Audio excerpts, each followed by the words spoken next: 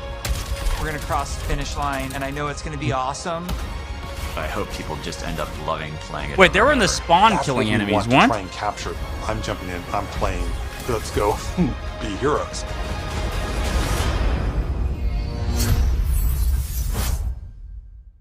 Is it over? That's it.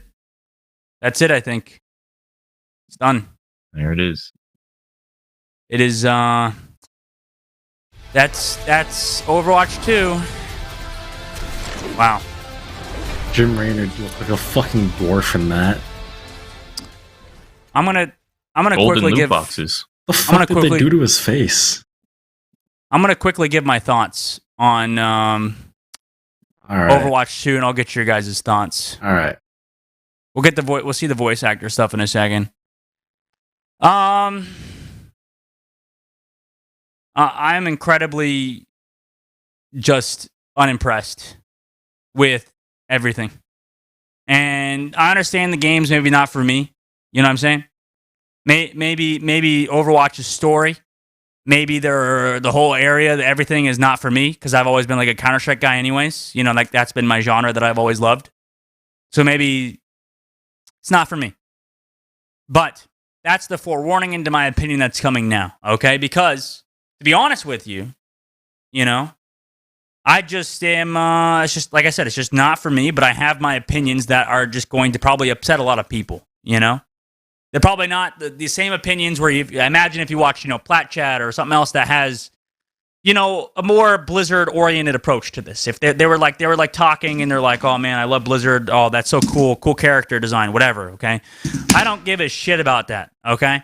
I don't give a fuck about any of these character designs, skins, whatever, fucking bullshit, boring to me anyways, okay? So, on top of that, when they announced that PvE is the main aspect, and when they've only talked about PvE stuff, to me, that just takes away everything that I even cared about in Overwatch. Because that's not the focus of the game now. The focus of the game is PvE. You know, with the direction that I wanted to see it go, unfortunately, it did not go. Unfortunately, it went a direction that, for one, I don't think is going to very much succeed extremely well. Just because of the fact that I don't feel like PvE is as interesting to a wide majority of people, especially PvE FPSs. I think it's interesting, like as a gimmick, like in Team Fortress 2. You know, like Man vs. Machine was fun, but you wouldn't play that every day for years straight, right? Like you wouldn't play fucking Man versus Machine for years straight. Like you wouldn't play against AI. Yeah, if you look at it now, no one. Yeah. Those servers are empty.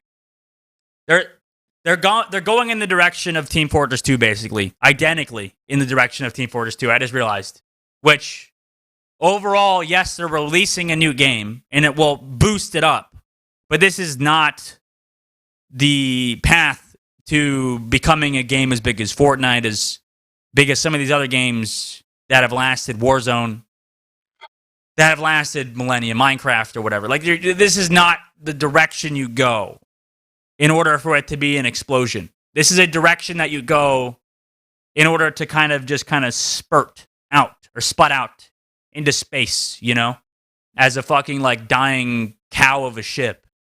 You know what I mean? It's just not really exciting, personally, to me. And like I said, this is entirely biased because I personally have always played Overwatch only for the competitive side, you know. I've only played Overwatch to play professionally. That's the only real reason I got into Overwatch. So it just never was for me in the first place. You know what I'm saying? And I'll still play Overwatch 2. I'm sure I'll have a great time. I'll stream it for a little bit. Whatever. You know, I'll have a good time with it. But lore, never give a shit about. All these characters or whatever. Like if I wanted cool, interesting characters, I'd watch a movie. I agree with Monte Cristo on his take in saying that you shouldn't force video games or whatever to be combined, like FPSs and stuff like that, to combine with the lore and the story. Like nobody gives a shit about Counter-Strike's lore. You know what I'm saying? Nobody gives a shit about fucking that lore shit. You know, unless you're a fucking nerd and you're like trying to. The only reason they do that is to reach as big of an audience as possible, basically, and to reach people that care about the characters and stuff like that. And I get that, I understand that, I understand what the point is. However, just incredibly disappointed. I don't know what else to say, guys. Well, what about the stuff that they did say about PvP? There's like the tank changes, a couple getting rid maps. of 2CP. That's cool. 2CP, yeah. The tank changes is bullshit. I don't think tanks should be fucking good at all. There's no reason that, like that. The reason that people quit Overwatch in the first place is because tanks were becoming so strong. Like that's a large part. People fucking quit Overwatch when D.Va was buffed, and that was on the lesser side of where where things were in the past. You know what I'm saying? That's like, or in the future. That's like not really to the level of where Zarya and where Sigma. Like these characters were so broken. Whereas you have, you have fucking D.Va was like not even close to overpowered compared to where other characters were, and people quit because of that. People quit back then. So I don't think buffing tanks is the right direction unless they want the game to be dead. You know, and I think unfortunately it will be soon. You know. Well, they only talked about Reinhardt. Maybe it's only him. What? Who knows what it is for? Did they talk about any other tanks? They said tanks. They said tanks. They said tanks are kind of getting a buff overall or something like that. So it's just in general. They're getting like a reduction in their movement from getting booped or whatever. You know. Oh. I don't know, Chief. I'm just incredibly disappointed, to be honest with you. Maybe other people aren't. Maybe other people are happy and excited. I'm not. That's just to be transparent. I'm not. This isn't the thing that will revive Overwatch. No. I think at least people that even people that care about this, I don't think will even say this will revive Overwatch. This is just kind of a thing that's happening that necessarily won't revive Overwatch. It's just kind of a thing. You know what I'm saying? Like, there's no way people believe that, bro. I don't know. BlizzCon's over. That's pretty much us done with BlizzCon. They're going over with like the voice actors now of Overwatch. Yeah, I don't give a shit about that. They're cool. That voice actors are awesome people. They're dope. They're sick people. I just in a negative mind state today for that kind of stuff, man. I just can't. There's just no reason. There's no way to get out of that hole. The fact that I agree with Samantha. It's just hard to be excited about a game that's just not changed a ton and is basically the same game and is out in a year and it's the direction nobody wanted the game to go. So just like why, you know? Nobody. Fuck, man. That's just depressing. I guess. Yeah, that's the big problem. The audience that likes Overwatch now isn't into what they're making. No. I think this is time to just hop on the Valorant hype chain and just stay on it. You know what I'm saying? I care more about their characters now than I do Overwatch's characters. Does Valorant have lore? Valorant, I think has lore. It's getting. Does it? I think their character. I actually like their character design a little bit. I'm not gonna lie. Phoenix is a pretty dope character. I mean, I think it's easy to get bored of these characters over time. I think Yoru's pretty fucking cool character design. There's a couple cool ones. You know, I don't know. I'm just not pumped for Overwatch, man. For Overwatch 2 or whatever. I mean, this is. Does anyone even talk about games like Killing Floor anymore? No. Nobody talks about Killing Floor. No one cares about PvE.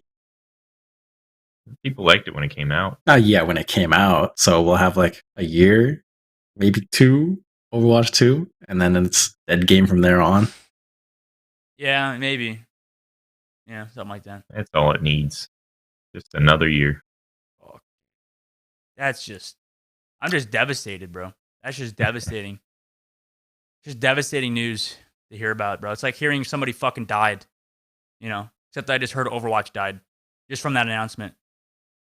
I've just heard Overwatch is officially dead, and that was 4 years of your life. True. And it's become this.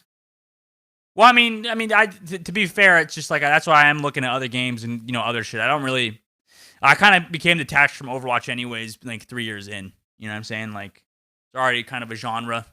Slash area is attached. Like I said, that's why I was big into Counter-Strike, but I just figured it wasn't possible to go professional in Counter-Strike when that was a thing because people were already playing it for so long. But speaking about Counter-Strike, we will have Davey on today. Also, yes, I know we're a little bit lower energy today. Listen, understand that we're a little bit in a depressed mood. But listen, that's what happens when you watch BlizzCon with nothing cool coming out of it. That's just kind of what happens. So in that regard, we'll probably just keep chilling here until Davey's ready. Because we're going to talk about Counter-Strike. We'll talk about some other stuff. Honestly, some exciting stuff that I'm pumped to get into. This is our BlizzCon, boys, because we get to talk to a guy that I talked to previously. I haven't talked to him before, but I used to watch his show, Peeker's Advantage. And actually, for people that don't know, my original show called Ultimate Advantage, where I had people like XQC and those guys on back in the day. That show was actually based on Peeker's Advantage. I just called it Ultimate Advantage. So it was kind of like I just kind of ripped off his show name and just kind of put it in my own, but with Ultimate. You know what I'm saying? So maybe we could talk to him about that. And he just showed it recently. They just aired recently, I think in January. So, yeah, I don't know. I'm curious to get his takes because he's not much older than me. He's 24, I'm 22, and he's been playing professionally since basically 2015 or something like that. I think earlier than that. I think earlier than that. At least in Counter-Strike Global Offensive. We'll see what he's played before this. But he is another professional player from Counter-Strike and stuff like that. So I'm sure it'll be exciting to talk to. I doubt he gives a shit about Blizzard, though, which I hope he doesn't, so we can just kind of gloss over BlizzCon. You know what I'm saying? I think that's just the ultimate solution here. Is to kind of just go over it. You know what I'm saying?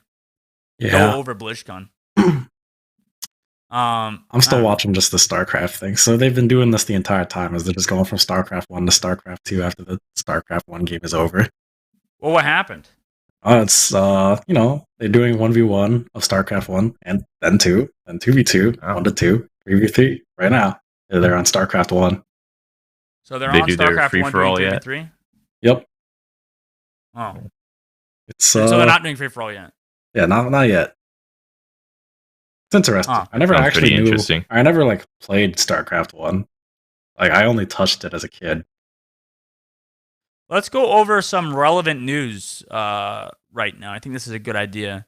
It says, so apparently there's a report from Esports Observer, which they are pretty credible, that Washington Justice's franchise, their owner, is trying to get into Call of Duty. So he's apparently in the mix for a future Washington owner and a future Washington team in Call of Duty coming up here soon. So that's good for him.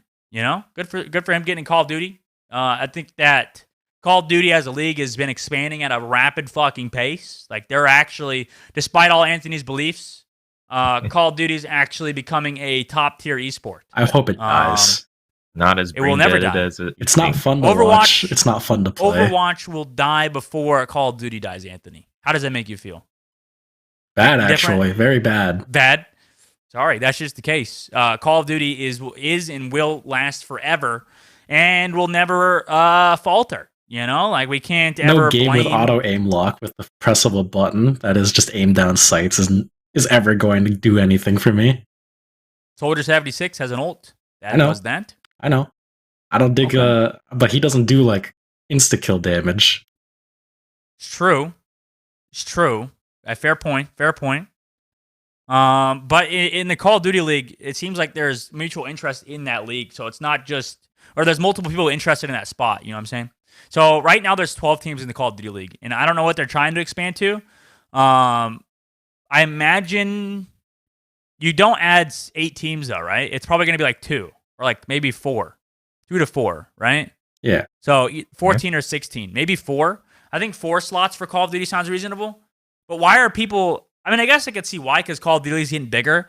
And I think the biggest reason people get into these franchise leagues is to make a splash in esports, because it's just a quick and easy, although you have to put a lot of money down, franchising is like the quick and easy path to making a name and a brand for yourself in esports. You know what I mean?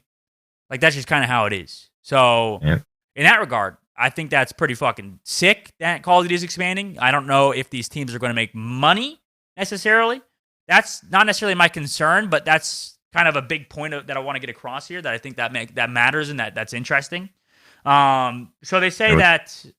So apparently, according to Esports Observer, they said sources now say the league is indeed interested in expanding into the nation's capital, and that Ein is running to land the CDL spot. Okay, so the guy's last name is Ein, the owner of Washington Justice.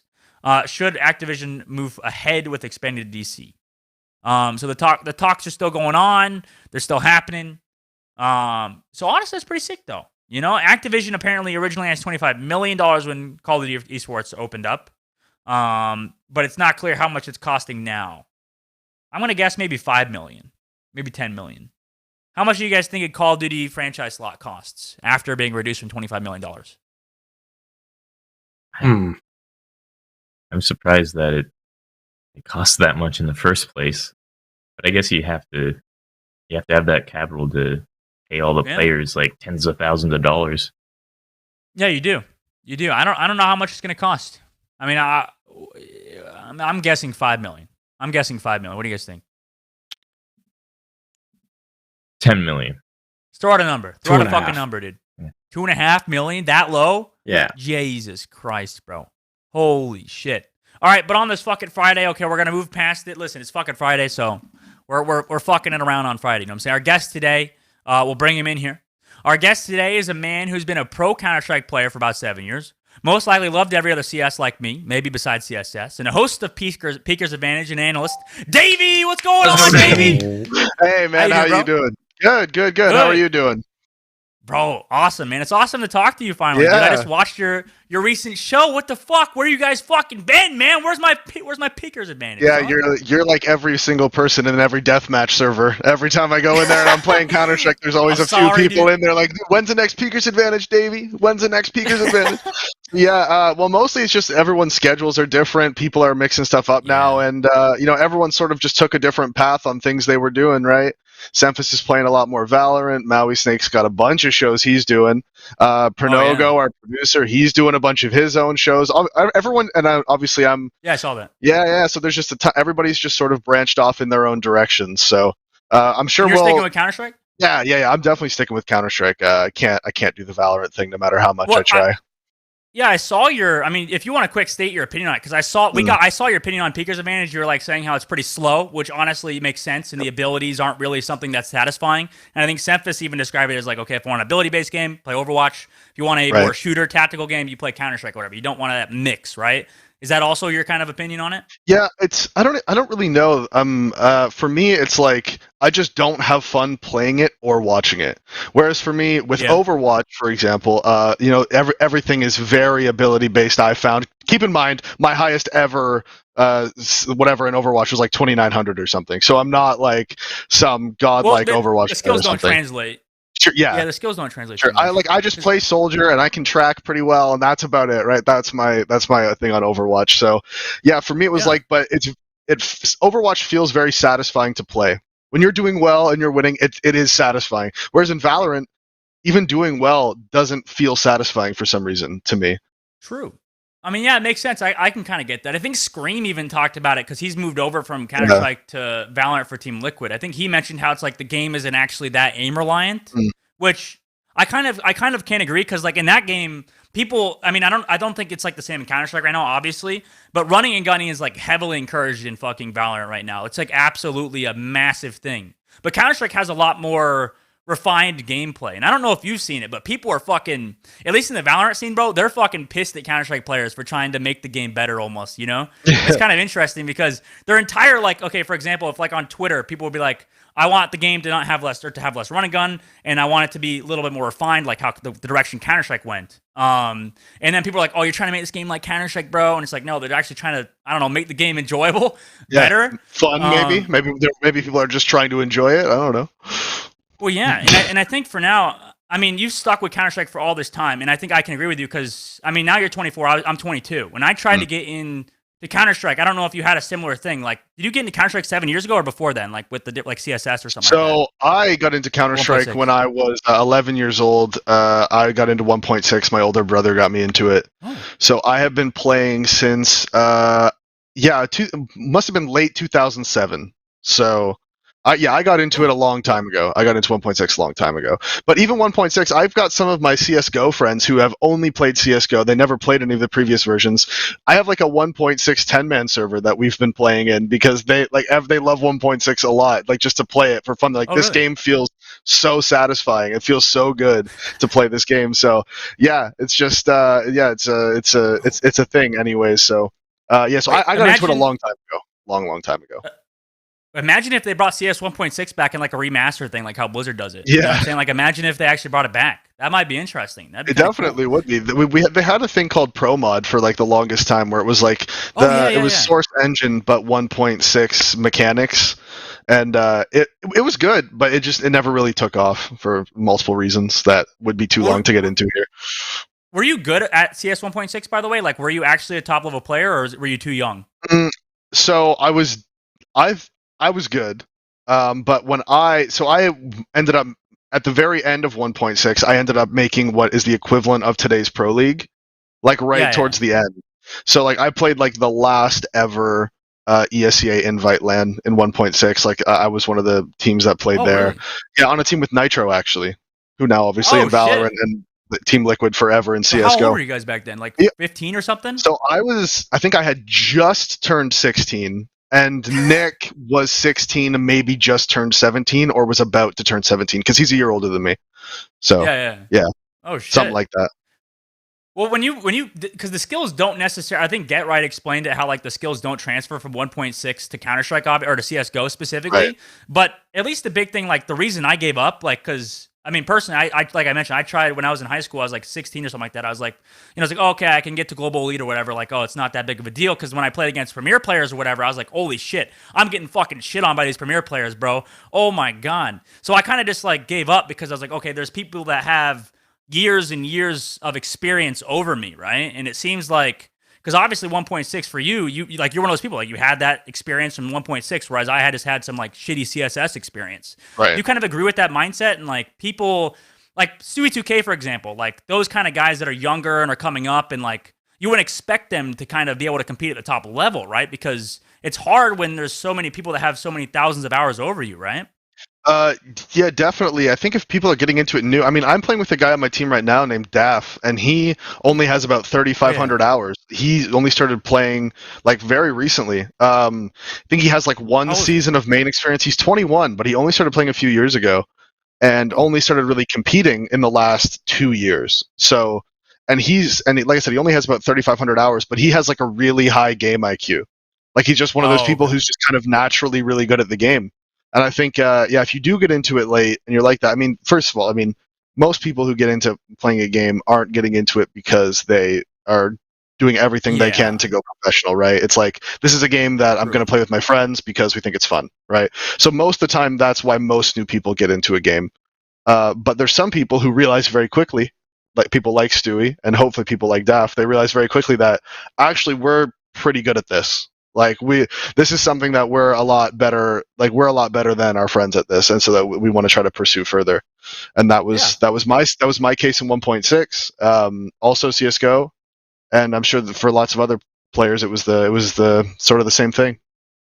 Yeah. Well, and I know a lot of people, at least I know, like we've talked about in the past, or we bring it up about age and stuff like that. Because I mean, right now people will say, for example, when they're like talking about somebody that's 23, for example, like, oh, it's the peak of esports when you're 23, and that's like your pinnacle. But then you have guys like Crims is like 27, 28 now, right? And he's still popping off. Like, he's still phenomenal for how old he is. Do you think age actually matters as much as people say it does in esports? I guess it kind of depends on the context of the question, really, because pretty much all of the physical things, like any of the physical tests on athletes and mental health and all those things clearly show that your physical prime is around the age of 30, if not a little bit older.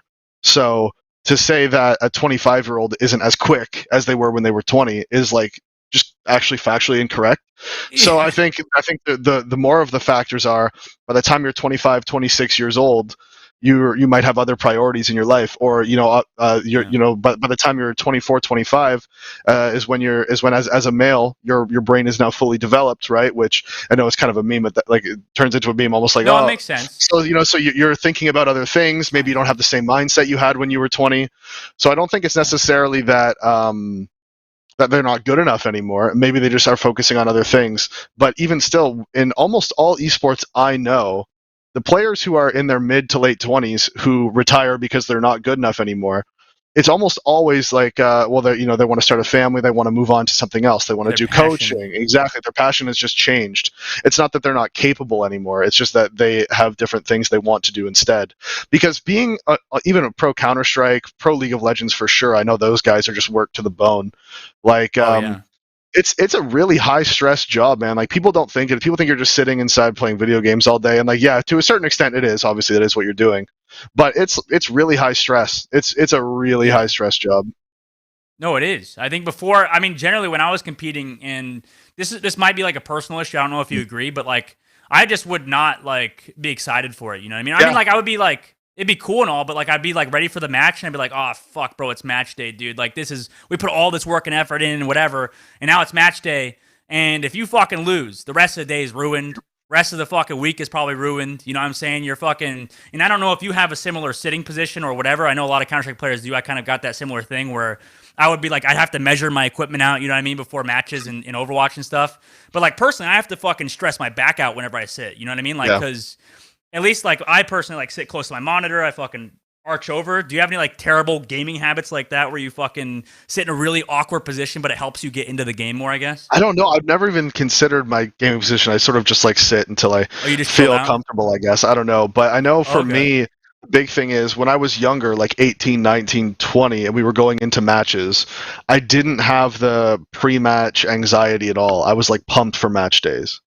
And then by the time I was getting in like 21, 22, 23, I was starting like, I wasn't getting excited for match days anymore. I was getting anxiety about it. And then if we won, it wasn't like happiness that we won. It was relief that we didn't lose. Like that, which is when I realized that I wanted to retire. You know, like that was one of the decisions that made me not want to compete anymore, because I realized even the highs weren't worth the lows anymore. Like for me, if for some reason something changed in my brain where I wasn't, even after winning, I wasn't like excited about the win. It wasn't like, yeah, we fucking won. It was like, whew, thank God we didn't fucking lose that one. Like it turned into a completely different feeling. And I feel like once I had that, it was like, I guess I've just lost do the edge is, right? Like it's just gone. Yeah, something, whatever you want to call it. It wasn't there anymore. Well, do you think do you think that it could be related to the passion you have for Counter-Strike specifically, or do you think it's just more of your drive to compete? Like I know, just to kind of relate it to me a little bit for Overwatch, like when I quit Overwatch, when I stopped playing, I was just like, I'm not touching this game for fucking months, right? Like I'm just done. You know what I mean? Just to take a quick break. But like, have you ever really quit Counter-Strike, or have you just constantly been playing it forever? I've taken like a month off here and there, but that's about it. Even like I'm trying to think of when I actually like fully just didn't watch or play or anything to do with Counter-Strike. Yeah, probably never actually. Oh, really? Yeah, probably never. I had a 2-week vacation one summer in 2016 where I went to Bermuda, and I didn't watch or play Counter-Strike then. Didn't get lost? No, didn't get lost. Small island. If you do get lost, they'll find you. So yeah, no, I don't think so.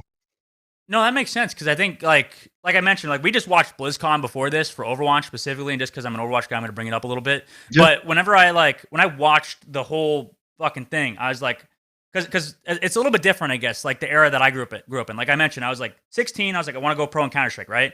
And then I was like, okay, I can't do this shit because everyone's just better than me, so I kind of gave up on it. I was looking for a new game. Doom 2016 was a thing. Nobody fucking thought that was going anywhere. And then Overwatch came out. I was like, okay, I just want to play this game professionally. So I just never got attached to the actual game itself, just wanted to play it pro.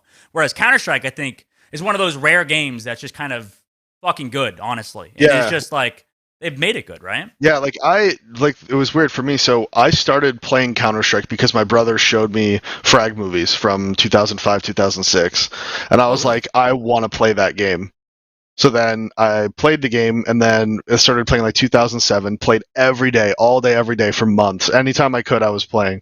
And then there was an event that happened in 2008. It was ESWC 2008, and there was the team that I wanted to win had like it was the Neo, Taz, Kuban, Lord, like the Polish guys, like their team, and I really wanted them to win, and they won.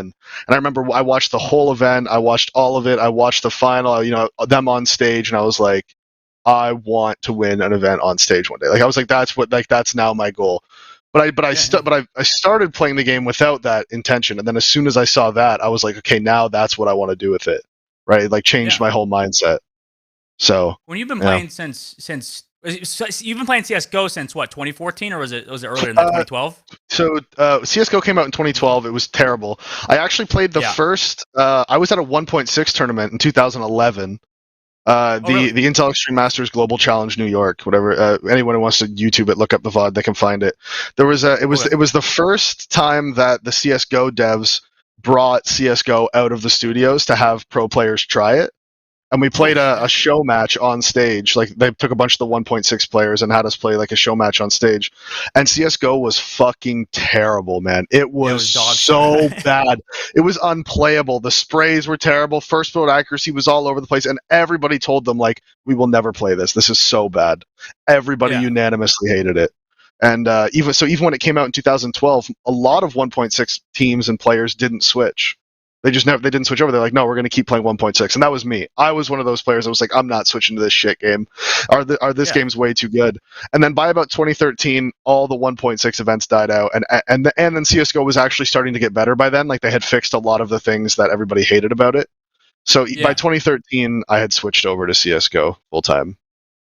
Well, and I know, okay, so I was watching Pika's Advantage like yesterday and the day before, and I know how you guys mentioned how Get Right used to abuse the smoke bug, where you could see through, or not see through smokes, but like a red dot would appear, right? Yeah, I mean, it wasn't just him, obviously. Like tons of players did back then. Yeah. Well, I mean, I know, but do you think that kind of type of thing could have tinged Get Right's legacy or something like that, or you think that the guy's kind of just a legend in general? No, I don't think that would tinge his legacy in any way. No, that was something that like it was sort of one of those things that it's just one of those things. If it's in the game, players are going to use it.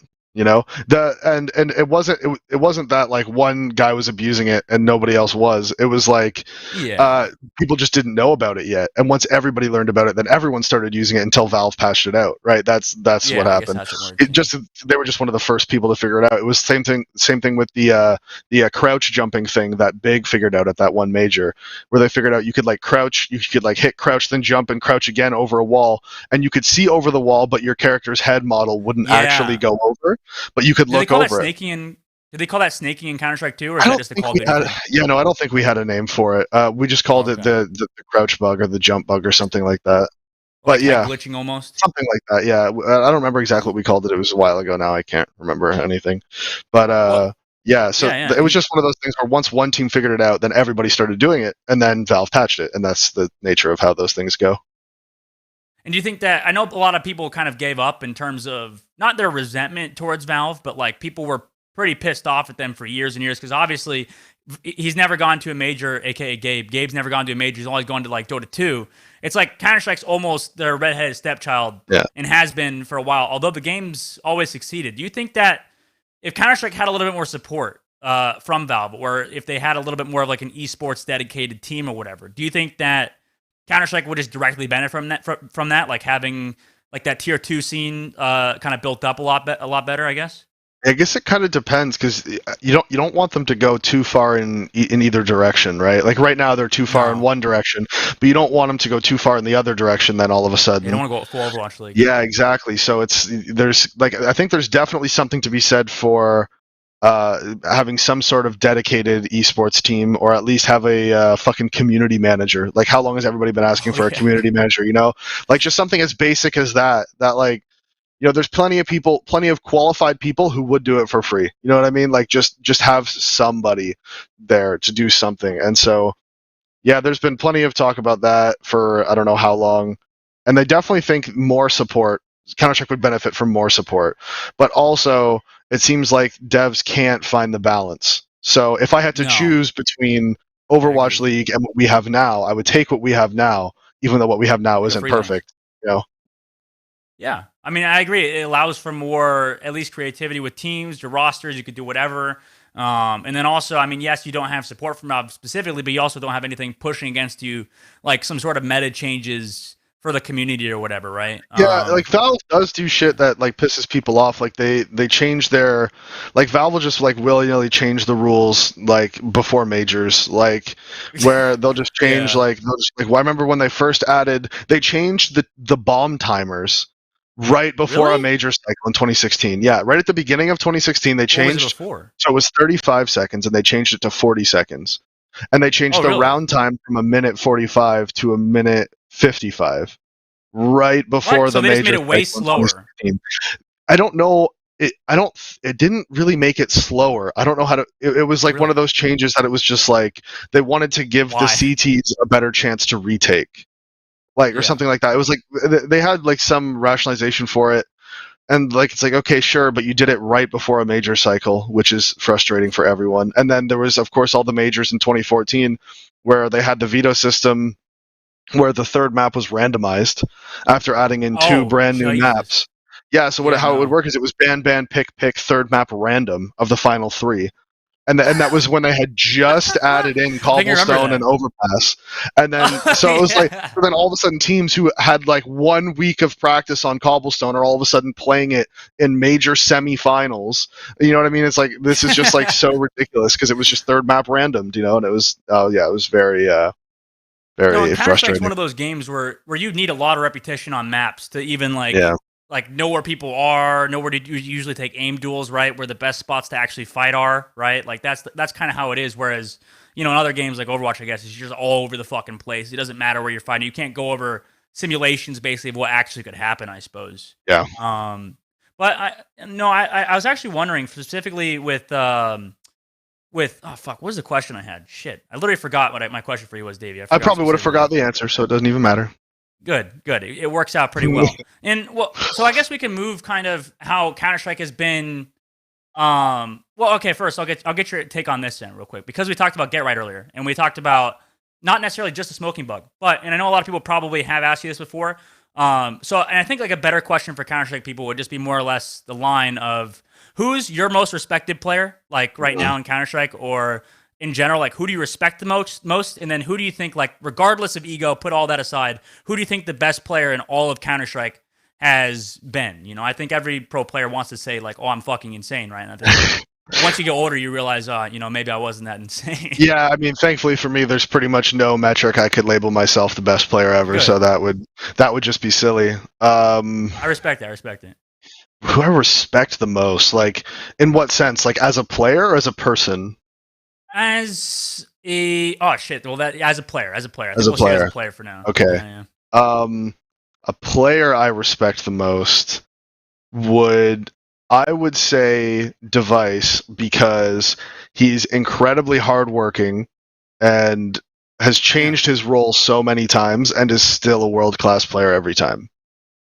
Yeah. So and it's very it's very clearly him like dedicating time to learn something new and then getting like really, really, really good at it, right?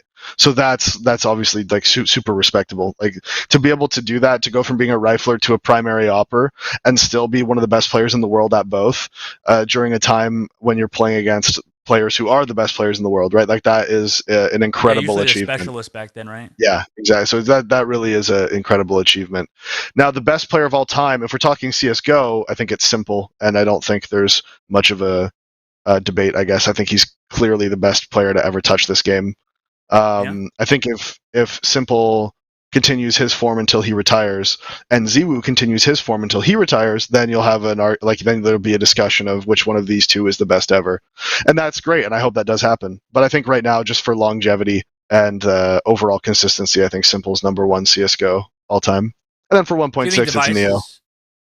Yeah, obviously, I think everybody would say Neo is pretty fucking insane. Yeah. Why was he so good, by the way? Real quick, I just want to touch on that actually. Why He was just insane at literally every part of the game. So he was just like the perfect all-round player, and he was better than everybody at it. Like it was like there would be games where like his team's opper was like having a rough day, like Pasha or Luke weren't having a great day, and then Neo just became the opper that day, and he was just the best opper in the world. Like it was just, and it was like, how did you do it? He pistol rounds, he would in-game lead sometimes. Not admittedly not all. Like it was usually Taz or Lord or Kuban even. Like, but still, it's like actually that team was just fucked. They would just pass in-game leader around like just nothing.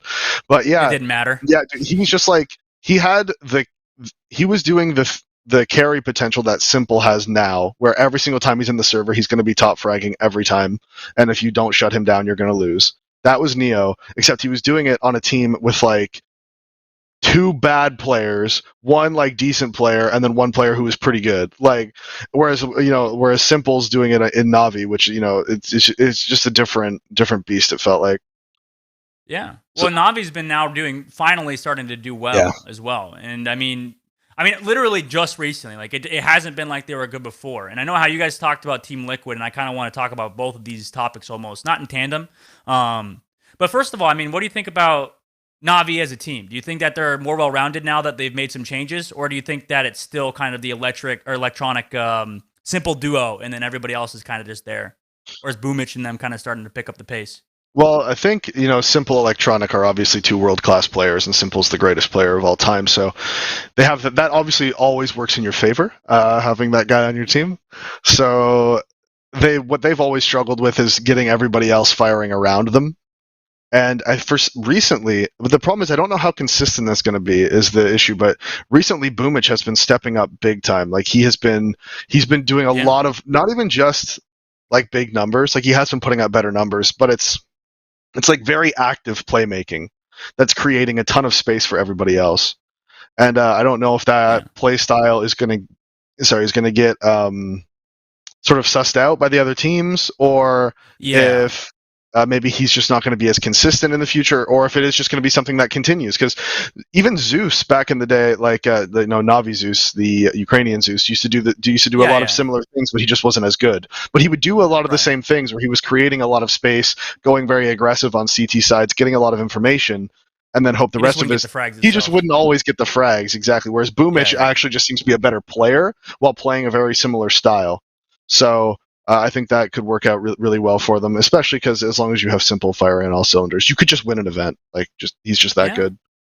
Well, Boomich was kind of talked up to be that guy when he was first joined the team, but I guess, but he just kind of, maybe it takes that, because it always seemed like, I don't know if you agree, but it always seemed like with Navi, they always had a hard time, like, I don't know, not either. Well, at least when they added Simple back, it seemed like they had a hard time, like, kind of synergizing with him and like kind of bringing people to kind of get up.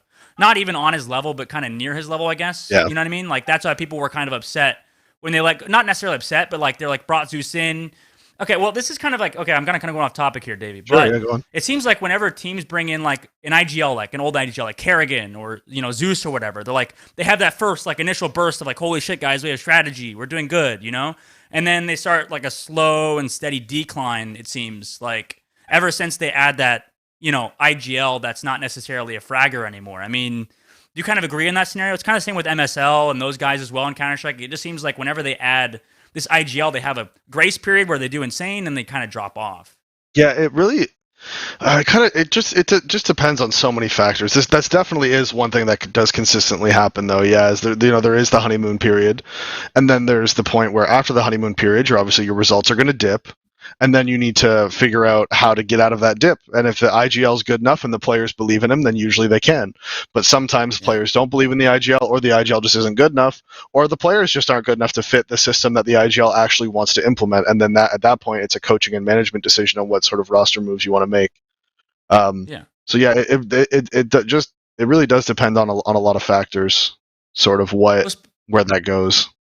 Speaking about coaching, I mean, when you talked about, when you just mentioned that, I mean, have you ever had like a good coach in Counter-Strike? Because I think when people talk about Counter-Strike, they're like, oh, nobody fucking has a good coach. Like, at least from the outside looking in, I always like look at, even to be honest, no offense to Zonic, but like even with Zonic, it just seems like he doesn't actually like do an extreme amount of work as the players do. Like, I think coaches are always kind of touted as this like second string almost to the players, which I guess makes sense. But whereas, you know, for example, in Overwatch League, coaches like, there's a coach named Krusty, and he's kind of known as like the greatest coach of all time pretty much now in Overwatch, even the game's only been out for a little bit. But he's kind of treated as like he carries that team almost, like the Bill Belichick almost. But it doesn't seem like there's that in Counter-Strike, right? Have you ever had like a good coach, or what's your opinions on coaching in Counter-Strike? I've definitely had good coaches, but like good coaches for different things. So like we had GRT on Splice for a while, and as a coach, like tactically he wasn't that great. He wasn't like a great tactical coach or anything like that. He wasn't super good at managing personalities, but what he was really good at is helping people with their individual game. So like he could take me as an opper and like make me like he would really help me a lot with when to reposition, how to reposition, what shots I should be going for, shouldn't be going for, when should I call for help. You know what I mean? Like he would help a ton with players' individual game. At least I can speak for me personally. He helped me a ton with my individual game, even though I didn't feel like tactically he was. Like I think tactically, if he was there or not, it wouldn't have made a difference to how we played all that much. Maybe he worked a lot closer with Arya than I realized, but from my perspective, he was just helping me a lot with my individual game. So he was definitely a good coach for that. Like he was really good for that. And then I had MCE, who was sort of the opposite of that, where he wasn't like, I didn't feel like he was like doing much player development, but he definitely had a very set system on how he wanted to play the games. He knew what nades he wanted thrown. He knew all the macro concepts. He could really drill it home on players. You know what I mean? So like things like that. Like so, just different coaches were good at different things, I feel like. So I've definitely had good coaches. I wouldn't say I've had like amazing, well-rounded coaches that can do it all, right? Yeah. Like, but I definitely had coaches who were really good at specific things that would help a lot. No, that makes sense. And I think, well, for NA specifically, I mean, now you've been competing, like we mentioned, for quite some time now. And I think people, I don't know if they necessarily underrate NA, but like when you were playing, I was a fan kind of, I guess, of Counter-Strike. So I'd always be watching, you know, in high school or stuff like that. I'd be like, okay, I have my favorite NA team, and then I have my favorite like EU team. You know what I'm saying? Like you kind of have your two favorite teams. I like back in the day, I was like a fan of SKDC or whatever. Like that was my team. Oh yeah. And then SKDC was my guy. I liked that team a lot. I didn't like it for Ocean necessarally. I liked it for everybody else that was on the team. But and then for EU was obviously. When did you start watching them? Because I remember SKDC's 2014. Yeah, 2014. Yeah, you remember SKDC's heyday? I think it was 2015. The lineup would have been Stanislaw, Els, Ocean, JDM, and somebody else. Yeah, Stewie wasn't there yet.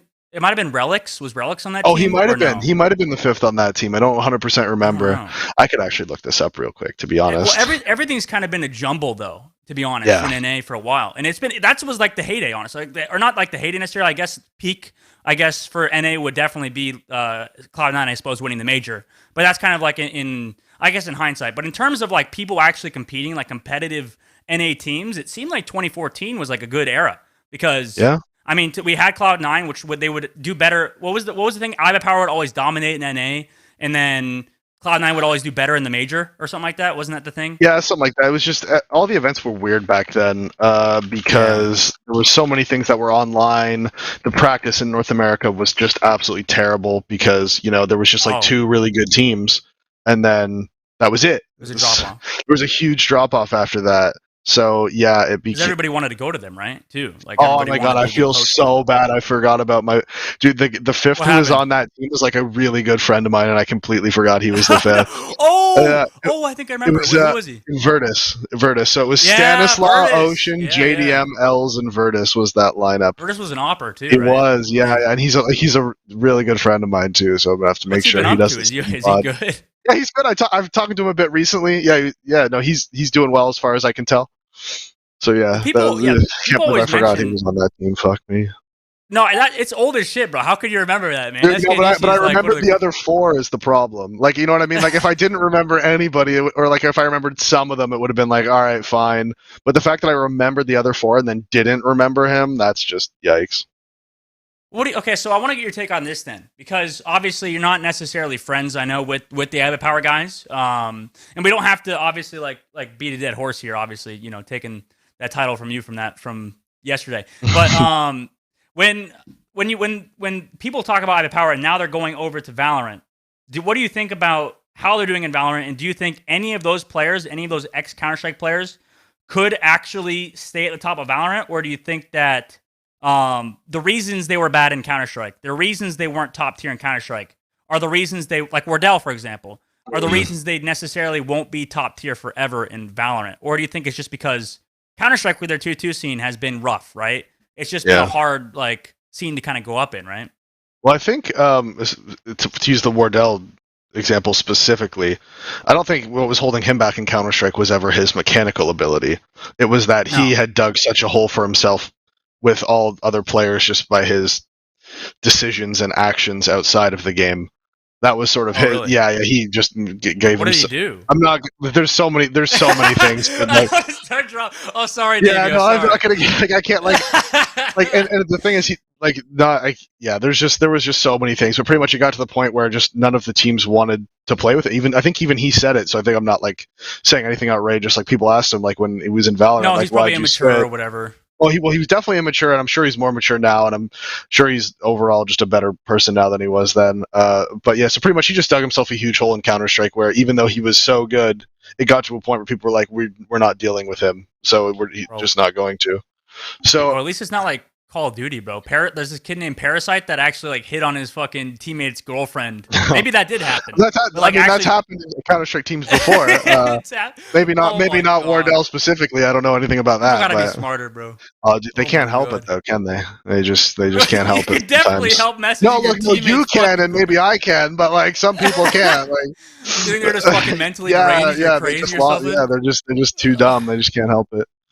Oh my god, dude. Well, speaking of which, I think like those same players, not necessarily Wardell, but and I don't know if you want to touch on it or if it's even a good idea. So if you want to avoid it, let me know. Yeah. But I know how currently there's controversy with Richard Lewis trying to oust all the people who have thrown games in Mountain Dew League and stuff like that, right? And which originally when Mountain Dew League came out, I mean, obviously you remember you probably competed in Mountain Dew League, I imagine, right? Yeah, I've played 2 seasons of MDL, 2 or 3 seasons of MDL, yeah. But it's been they invested a bunch in the beginning. It's one of those things, like every other kind of league scenario, and then it kind of goes downhill, right? That's kind of how it is, budget-wise, I imagine, right? And I don't want to ruin anything prize there. Money goes, I don't actually know if the prize money went up or down at all. But for the big thing for MDL was that Game Fuel was sponsoring all of the Pro League stuff too. So MDL was their way of it was like ESL Pro League powered by Game Fuel, right? So Mountain Dew was sponsoring pretty much just all of ESL. So ESL. Part of that was they had Pro League and then their I don't know in Overwatch I think it's called Contenders, right? Like the thing that's below Overwatch League. Yeah, instead of it being called Premier, they changed the branding to Mountain Dew League. So that was the reason why Mountain Dew League was named that, was because it was like the Contenders, and because Mountain Dew was sponsoring the Pro League itself, the Contenders became renamed to a Mountain Dew brand. That's why. But you still call those people Premier players though, right? I don't imagine you. We call them MDL players, to be honest. Even now, to this day, it's weird to say Premier. Now, because it's been MDL for so long. Yeah, I swear. Oh my God. I swear. And I played the first ever season of Premier too when it first came out, and then we from that season it got promoted direct to Pro League, and then I was in Pro League for pretty much the rest of my career after that. But is main still called main then, or is it called open now? No, so there's open, intermediate, main, advanced, Premier, Pro League. That's how it works now. I was IM as best as I got, but I also had a gajillion DPI, and I was 16. I was 3,200 DPI and one game or something like that, or crazy. It's funny. Fucking. But on that note, I mean, obviously, because I'm glad you brought up the backstory behind Mountain Dew League, because a lot of those same players are now in Valorant, or some of them are. And apparently, I don't know if this is true. Okay, you can kind of fact check me here, but I heard that it's kind of there was an organized group of throwers almost, of match fixers that were trying to make money. Now that's probably, I feel like that was overstated, and that wasn't actually true. Definitely not overstated. Really? There absolutely was. There was probably, well, it depends. In specifically North America, maybe there was 1, maybe there was 2. I don't know. I don't have all the information. I know for sure there was, though. 100% there was. There was in Europe, CIS region, Asia. It's been everywhere. It's a systemic problem in Counter-Strike that I don't know. I guess it's just the way it is for us, unfortunately. People weren't fucking scared off by the IBA power shit, it seems. No. That's I just realized. People were not fucking scared off by that shit at all. Well, yeah, being able to apparently I feel like I'm like telling people how to. I mean, actually, I guess probably not because they're all going to get caught. But like the they might fact, get caught, yeah, they're getting caught. But Really? yeah, they're fucked. They thought because they were using like cryptocurrency and stuff that they weren't going to get caught because it was like untraceable. But that's not like what got them caught. Like they were just. I'm not going to get into that. Blatantly throwing matches. Dude, no, they were just so bad at it. Like they were just so dumb. Where it's like anybody can just watch it and be like, guys, you can see that you're trying to lose this game. Like this is so ridiculously. But people thought they weren't going to get caught because they were doing crypto and they were like doing things with it all over the place. But they're going to get it. Well, like you said, it's a systemic issue. I think in Counter-Strike, it's just kind of how it is. Like, people are always going to throw games, I suppose. And it's just like, even this might not even scare people off. Because, hey, guess what?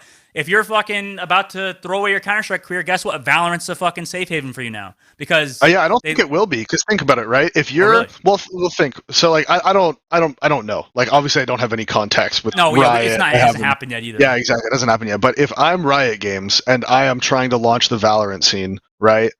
Do you want every single time, right? Like, let's say hypothetically, because I know I'm not going to be in the list of people that are going to get banned for match fixing, so I don't have to worry about it. I'll say my name. Let's say Davey gets banned for match fixing in CSGO, right? And then I'm like, okay, I'm going to go play in Valorant. Every single Valorant match I play in, even if I'm playing in the Valorant Pro League that eventually comes out, and I'm playing for whatever brand in the Valorant Pro League, every single match I play, the Twitch chat's just going to be filled with the fact that I was a match fixer. Every single time. Every single question journalists are going to ask you are going to be about it. It's just not the exposure that if you're Riot, you want or need, especially with all the shit they already have going on bad press wise. So like they do not need any extra shit. So if I was them, I would expect them to ban those players also. Bro, you say that, bro, but I don't know, dude, because we have do you know Baby Bay at all or no? No, you heard of him? No. So he plays on FaZe's Valorant team, and then he also played in Overwatch League.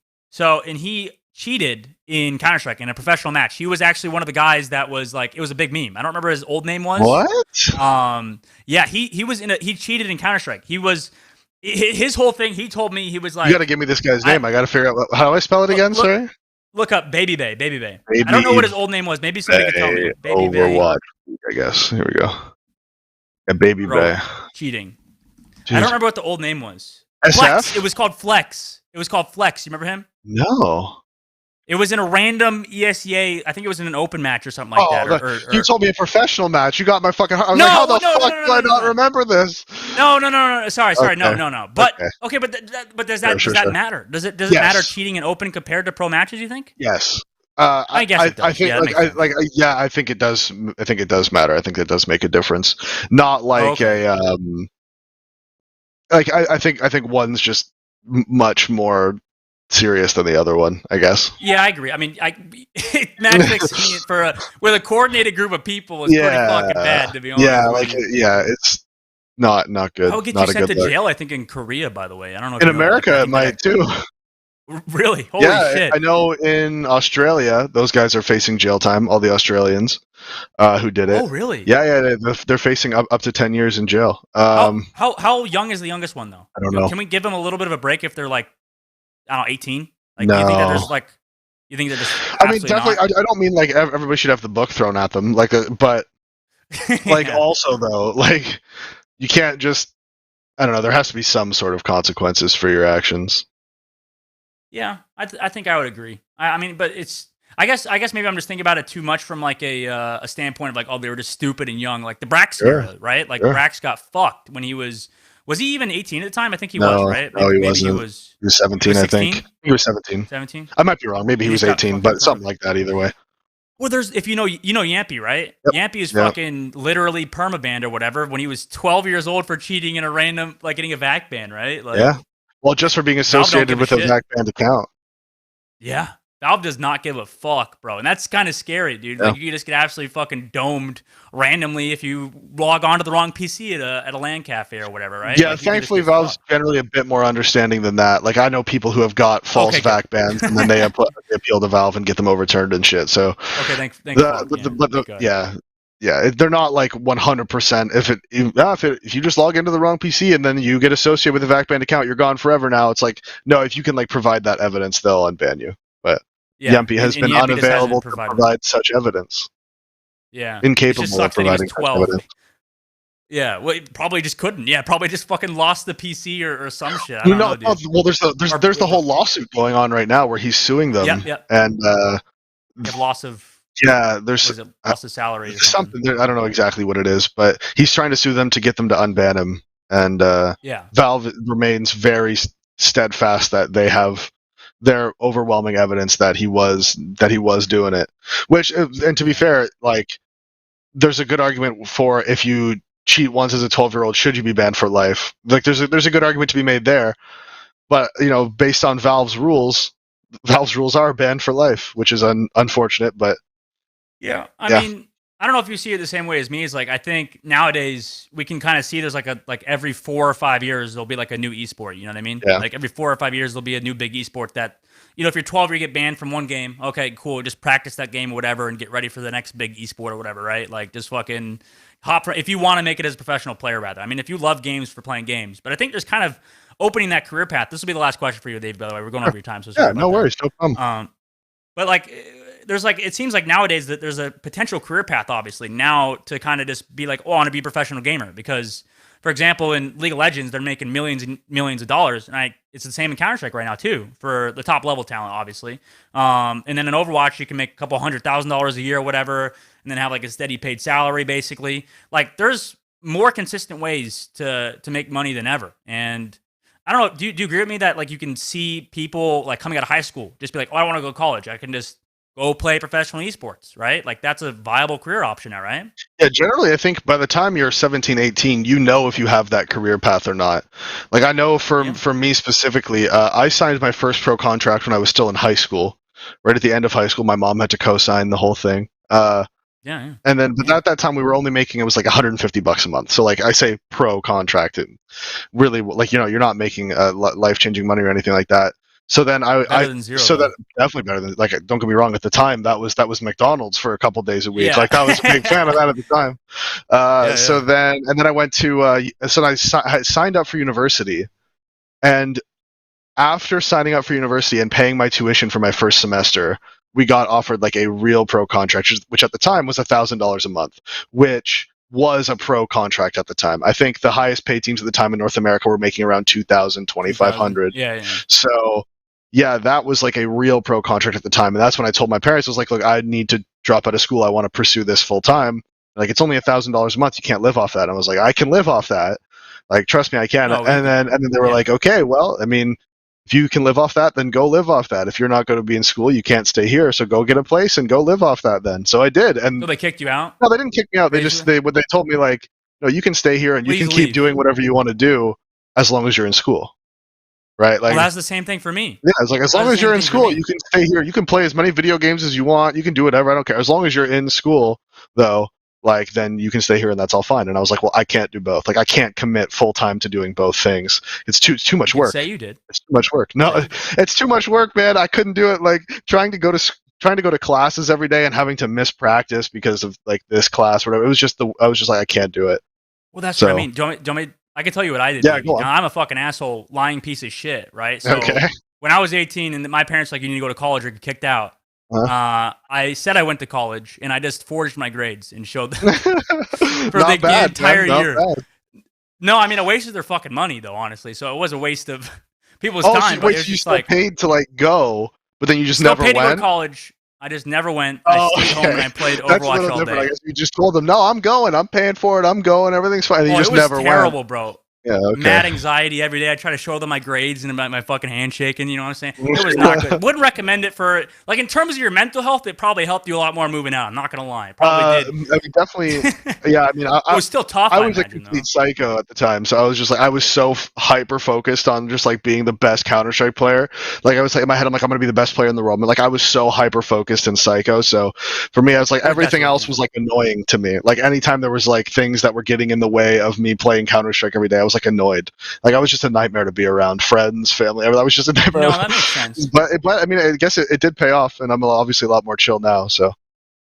Yeah, I mean, it paid off in the long term. I think these type of stories we're not going to actually hear much about them anymore in the future. Actually, I think it's kind of interesting. Like, we're now considered the old guard, which is interesting. We're like not even like old, really. Dude, people but, think I'm like 30 all the time. Like people like come to my stream like, "You're 24." Exactly, like same. I thought you were 30. Like you've been playing Pro CS since you were like 16. It's the beard, and I was bro. like, Whenever you get a beard. That's true. Oh, that's true. And unfortunately for me too, this one just looks terrible right now because we've been in lockdown here for a while, and so like I only was just able to get a haircut on Tuesday, but because of our Yeah, I need to get lockdown one too, rules, you have to leave your mask on the whole time. So my barber couldn't do my you're in beard. Canada, right? Yeah, so my barber couldn't do my beard at all, so I have like weird homeless beard going. I've been trying to maintain it myself, but it's not working. So you can get a haircut, but you can't get a beard trim. Yeah, because you in order to be inside of any operational business, you have to have your mask on the whole time. Oh yeah. Yeah. Otherwise, so you can wear the mask and then you can just get the outside trimmed. Or Yeah, something. exactly. So he just like couldn't. He just couldn't do it. It was annoying, but at least I got my hair cut because that was looking brutal for a while. Why don't you trim it yourself, dude? No, I do trim it. No, this is me trimming it myself, and it still looks like shit. Bro. You're just saying it looks bad. He's just not as good at it. No, but the way he does it, like he gets like the whole straight razor and goes all the way down here. Oh, so you know you're one of those like, people that give a shit about how your hair looks. Yeah, like he that. does the whole okay, thing, gets it all trimmed down like this, trims it all like he's just good at I it. respect you know? it. For me, I just take a thing and just kind of like just try to trim the outsides real quick. And all that. I agree. It's just pretty lazy. Just get number 3, fucking just. No, not even that. So like for mine, I got like curly ass beard hair, so like mine start like sticking out like sideways. So I'll just take like the buzzer and just go like. One by one, or just like. No, not like one by one. It's more like I like hover across it. And anything that's sticking out sort of gets chopped so that it looks more clean and shit. That's yeah. It's so precise, bro. That's so precise. I know, dude. It's frustrating, man. It's frustrating. I wish I could just get my barber to do it, but you know. Our director says he feels for you because I can't relate because I just don't have as good of a beard, honestly. Kind of hollow. You know what I'm saying? I'm just like a hollow fucking built like a Dark Souls character. Well, shit. Davey, thanks for coming on, bro. Do you have anything you want to plug or something like that before we let you go or anything? Because honestly, it's awesome talking and chilling, dude. Because I mean, I've been a big Counter-Strike fan. I just never went pro. Yeah, no, nice funny talking to you. It was funny when you DM'd me the other day, and I accepted the DM, obviously, and then I looked, and you had sent me a DM like 3 years prior. Like asking me if it was okay if you used the whatever advantage name, and I didn't. Honestly, I just don't check my message requests on Twitter, so I didn't see it. And then I saw it right then, and I was like, dude, holy shit! Like, it's been so long. So yeah, no, thanks, man. Really, things change. Thanks for having me on. Thanks for having me on. I appreciate it. I guess if I'm gonna plug anything, I stream every day. So just twitch.tv/Davey. That's it. Oh yeah. Yeah. All right, dope. Well, hopefully people check out your stream, man, and hopefully people keep supporting you. I hope we get you back again. Maybe if more Counter-Strike news or something like that. That'd be cool if we could have you on. Maybe you need to host another fucking Peekers Advantage, dude. Yeah, like, fucking host another one. Don't worry. Jesus. That's probably the 5th time I've heard it today already. Don't worry about it. It's fine. It's numb to me now. In one ear, out the other, bro. That's what I was talking about. All right, fine. You know that's how it works in life these days. Just fucking say something doesn't get hurt anyway. But shit. Thanks, Davey. Thanks for coming on, bro. We'll catch you later. All right. No worries, man. Thanks for having me. Have a good night, everybody. Thanks for having me on. We'll catch you later. See you, Davey. Davey, everybody. Davey CSGO. Let's go. Playing for Mythic right now. It's awesome talking to him, dude. Honestly, fucking great guy. Honestly, like I said, he mentioned I tried to ask him for our old podcast, the Ultimate Advantage podcast I ran a long time ago.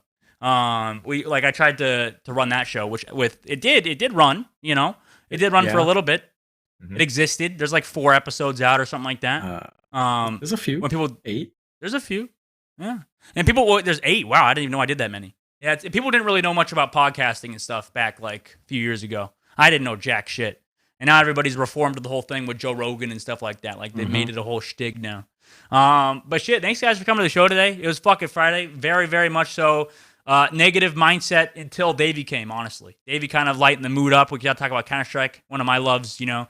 So it was awesome chatting with him. You know what I'm saying? But it's fucking Friday. Listen, we'll see you guys next Monday. Thanks to Siren, to Alberto, and to Samantha for helping us out today. Siren fucking got into a car accident mid-show. Poor fucking Rin, dude. Oh my God. I think she said she's okay, so we're all good. Everything's fucking good finally. Thank God. We'll check up on her after the show. But myself, Anthony, and Max all suck dick. So thanks for coming to the show today, boys. We'll see you next Monday. This was the show this week. See you later. Bye. Bye-bye. I will be enjoying that PvE. Thank you very much. That makes one of us. Yeah, that makes one of us. Literally only one. Are you not actually going to play it?